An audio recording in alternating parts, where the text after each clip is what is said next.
Unlocking the power of antonyms, using context clues. Hello language learners! Today, we are diving into an incredibly useful strategy to expand your vocabulary, using antonyms and context clues.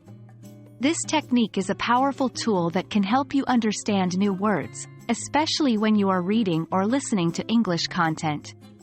Let's get started. Before we dive into how to use context clues, let's make sure we all understand what antonyms are.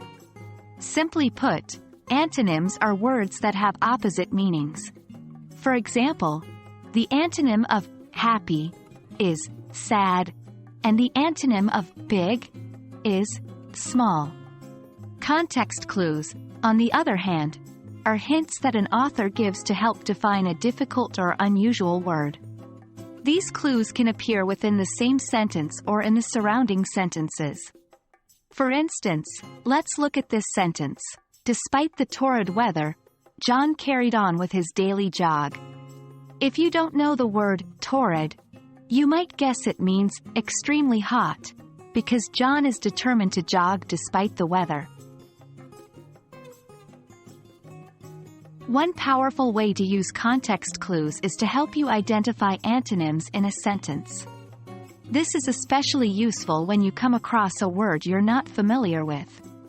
For example, consider the sentence, "He was elated at the start, but by the end of the day, he was completely despondent."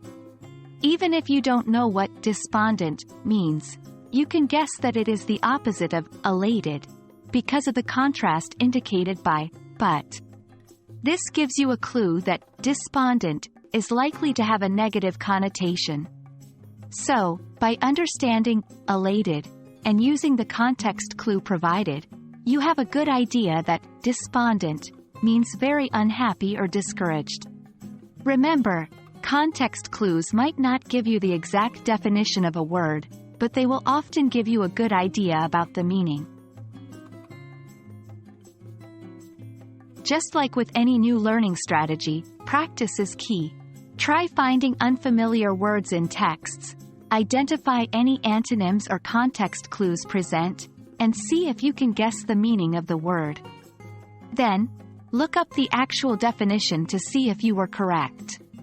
The more you practice, the better you'll get. There you have it. You now have a powerful strategy for using antonyms and context clues to expand your vocabulary. Remember, language learning is a journey, not a race.